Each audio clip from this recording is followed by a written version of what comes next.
এই মোচাটাকে ছাড়াচ্ছি, ভালো করে সুন্দর করে ছাড়িয়ে নিচ্ছি। ডাঁটি টাটি আছে এগুলো ফেলে দিতে হবে, ফেলে দিয়ে এই মোচাটাকে এরকম করে ছাড়িয়ে নিতে হবে। ছাড়িয়ে নিয়ে তারপরে কাটতে হবে। এবার কেটে টেটে ভালো করে ওখানে জলে ভিজিয়ে দিতে হবে। অন্তত 15-20 মিনিট ভিজিয়ে রাখবো, কেননা মোচার একটা কষ থাকে, কষটা বেরিয়ে যাবে ভিজিয়ে রাখলে, এই জন্য ভিজিয়ে রাখি বন্ধুরা। এইগুলো ফেলে দিয়েছো তাই তো? হ্যাঁ, এগুলো সব ফেলে দিয়েছি, ওগুলো ফেলে দিতে হবে। প্লাস্টিকের মতো এইসব পিপিলিকার ডানার মতো, এগুলো তো শক্ত, এগুলো ফেলে দিতে হয়। এগুলো না ফেলে দিলে এগুলো বাজে লাগে খেতে, এগুলো তো করা যায় না, এগুলো ছাড়িয়ে নিতে হয়। এই জন্য সিদ্ধ হয় না এগুলো, তাই তো? ওগুলো সিদ্ধ হয় না, ওগুলো প্লাস্টিক একদম শক্ত থাকে ডাঁটি, ও খেতেও ভালো লাগে না, আর ওটা সিদ্ধই হবে না। এইগুলো ওই জন্য পরিষ্কার করে ছাড়িয়ে দিতে হবে। তুমি তাহলে কেটে নিয়ে ভিজিয়ে দাও। আচ্ছা, এরকম ভাবে কাটতে হবে তো, কুচি কুচি করে? হ্যাঁ, ওরকম ছোট ছোট করে কাটবো। এখন এগুলো কাটবো তো অনেক সময় যাবে। আচ্ছা ঠিক আছে, কাটো তাহলে। হ্যাঁ, তাহলে আমি কাটতে থাকি। হ্যাঁ বন্ধু, মোচাটা কেটে নিলাম তখন। এবার মোচাটাকে সিদ্ধ বসিয়ে গেছি। মোচাটা সিদ্ধ হবে 15-20 মিনিট সিদ্ধ হবে। আর একটু নুন দিয়ে দিয়েছি, একটু হলুদ দিয়ে দিয়েছি, দিয়ে এবার সিদ্ধ করবো। অন্তত 20 মিনিট সিদ্ধ করতে হবে। সিদ্ধ করার পরে এবার তারপর তুলে নিয়েছি, তুলে নিয়ে গামলি করে দেখো এবার পেঁয়াজ কুচি টুচি সব দিয়ে দিচ্ছি পরিমাণ মতো। রসুন বাটাও দিয়ে দিলাম।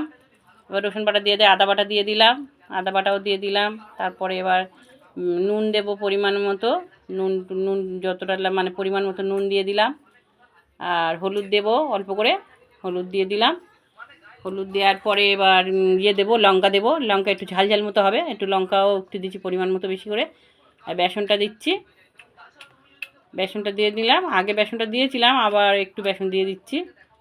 এবার মাখিয়ে নিচ্ছি ভালো করে, ওটা সুন্দর করে মাখিয়ে রাখবো। অন্তত 10 মিনিট মাখিয়ে রাখি। 10 মিনিট মাখিয়ে রাখার পরে তারপরে করবো, বড়াটা করব।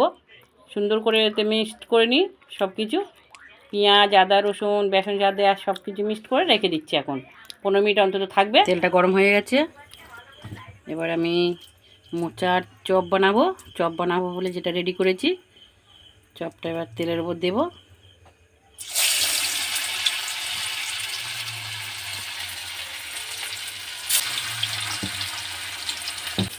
চপটা ছাড়লাম, এবার একটু লাল লাল হোক, তারপর তো উল্টাবো, ভালোভাবে হোক।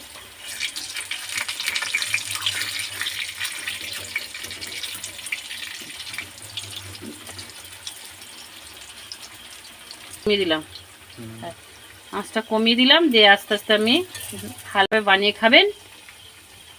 এটা সন্ধ্যার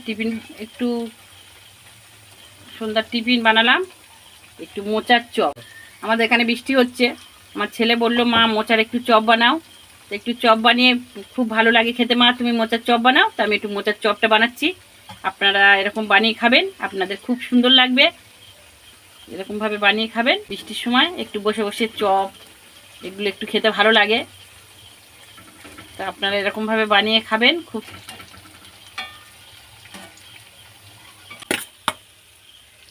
তুলে নিচ্ছি এবার, লাগছে দেখো কত সুন্দর দেখতে লাগছে, দেখো কালারটা দেখো কত সুন্দর হয়েছে।